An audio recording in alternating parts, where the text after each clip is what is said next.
and take a look at component 3. And this is a media stand. For those of you that have not seen this before, you can take your tablet, your phone, whichever you want, just drop it right in here, set it up in a bookshelf in the corner of your room, and turn on the video and video away. So we also have things called swivels that I happen to be using today that has a Bluetooth microphone on it that swivels. Graham, do you mind trying to swivel around? So as you're teaching and moving around the classroom, it too moves with you. But the even better thing about the swivel is this: it's often the sound on the video that stinks.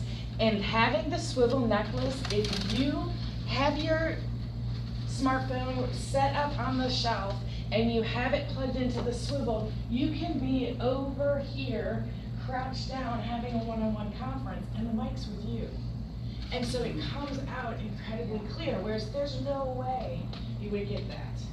So we have 5 swivels available for checkout at the district by Amy Johnson.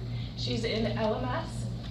Buildings are also starting to purchase them. I know Mason Ridge has purchased some. I know Central has some. North, I think E-Deal just got some at North. So we're getting more and more around the district just because they're fabulous.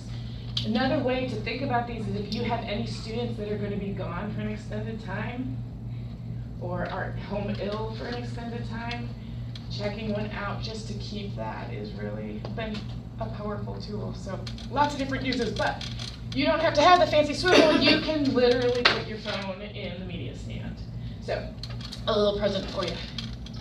When people think of national boards, this is the component they often think of. It's the videos, the reflecting on your videos, your teaching, the posting. So you have in the videos, you are tasked with showing direct evidence of your practice in 2 separate videos. I think it's 15 minutes, right?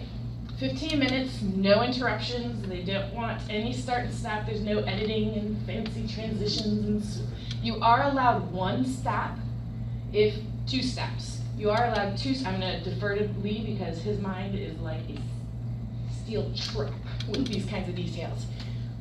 If there is a fire alarm, or there's something that it's not worth going through, but just a common everyday interruption, they want to see you in your classroom.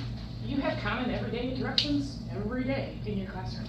So the best advice, so first you have the videos, then you have the analysis of the videos, and then you have very specific ways that you have to show how student engagement, how you're responding to what the students are saying and doing. The best advice I can give you about this component is video often. Because first you have to get over how your voice sounds on the video, and that takes a while. How you look absolutely takes a while.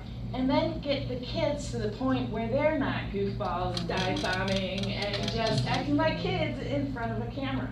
So I know that it's a lot of video to look at, but the more video that you can set up, even if you just put your phone up and the kids don't know if it's on or not, it can't hurt just to have that become a process in your classroom.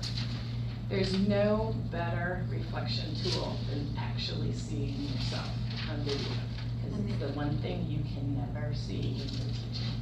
And the analysis is like it's typed up version of it? Yes. Same format as far as grades. So I'll turn it over to you guys. That you guys can answer, and I really can't talk about it because I haven't done it yet. But for like component 3, it's like you find the video, it's 2:15 thing, and they want to see, like, again, your wide spectrum of teaching. So at least for mine, even though you don't necessarily have to show all the different teaching tools you use in that one 15-minute video, they want the 2 videos to be separate enough away so that it is. It used to be the 2 videos were 2 different components, and like one was like a whole group discussion, and one is, I think, used to be like I think it depended on the topic, but now it's just 2 videos and it's pretty wide open as far as what it is. They like it varied. Right. They want to see different styles. This one was only 20 pages. Should they gonna count your pages? Absolutely. As far as recording, as much fun as technology is, I found that my best videos was when I made either my mentor or my instructional coach just gonna record me. And I mean, I have high school kids, so the idea of cameras being on wasn't quite as much. As pretty much it was at the beginning of class, hey everyone look at the camera, hey everyone wave to the camera, hey everyone ignore the camera. And obviously that works a little bit easier with freshmen than it does with third graders and kindergartners, I'm sure. But it literally does work well as far as like just having video analysis. And for me with high school, I teach the same lesson like 4 times, so I knew what the lesson I wanted to use. So I just had them record all 4 of the same day, and so I literally got my reporting done in 2 days because I just picked my lessons. I did all 3 of my classes, and then they moved on. I know with middle school, some of you do the same lessons over and over, so that would work. For elementary school, I guess you don't, so then I guess you really have to like choose 4 or 5 different things, and then pick the 2 that work best. And it's helpful if you have a person videoing, that they know kind of what you're looking for and what you're doing, so that you're sure if they're supposed to be following you, they should follow you. If you want them to stay at that little small group and watch the kids interact on their own, that they know kind of what to do. So in an ideal world, it's someone who's already done national boards, so they kind of sort of know what they're looking for as far as the conversations or the whatever.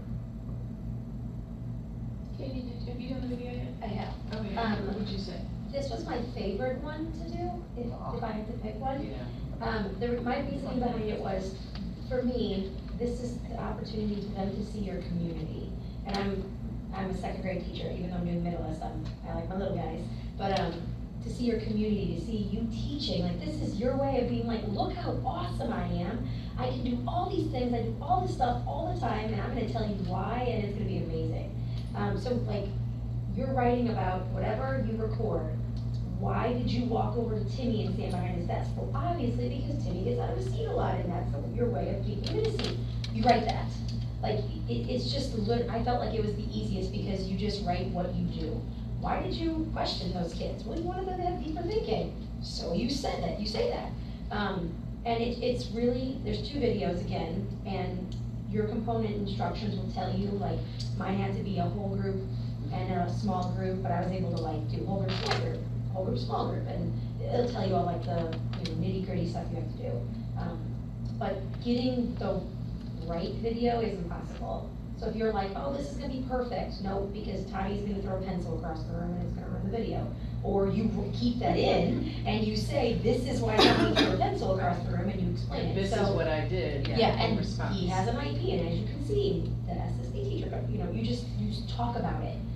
But Child got record, transported out of my room today. yeah, Carried out by the principal. I mean, maybe not that extreme video, but like in one of my videos, a boy was sitting across from a girl and, can I borrow your water bottle? Oh, yeah. He was messing with her water bottle and touching it and flipping it and flipping it and flipping it, and she just went like this and like took it away from him and then went like this and put it down, didn't say anything, but that was recorded. So I talked about him and his issues and et cetera, and that shows I know my kids. And that's what they want you to show. And also how I feel like adaptable she is, that she didn't Yeah. overreact, that you were able to teach this child, okay. Yeah, remove that's this from this little exactly friend what of mine. this one is. It's all about your instruction and the student engagement and discipline. Do you have an, oh yeah, and the learning environment is up there. So it's a little like, you think, oh my gosh, it's a lot I have to record, and I probably recorded 15 different lessons, and as soon as that, thing turns off, you're like, that's not gonna work. Or you're like, it might work. I'm gonna watch that 65 times and memorize everything, because you really do. Like Julie warned me, she's like, Same time I had the student teacher. And so my experience at the different level and with the questions was different. It was, I thought it was more vague. Because, instruction, how is this kid's personality? It was hard. I didn't like this one.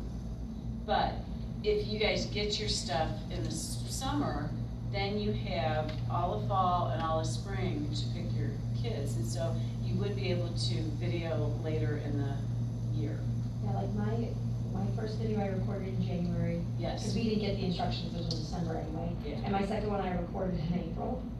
And then I finished it before May 15th. And I did like 5 different ones trying to get something, but yeah, it was just, so I think, again, you guys would have a better experience, because you know what to expect earlier, and especially elementary, you know, those are your kids.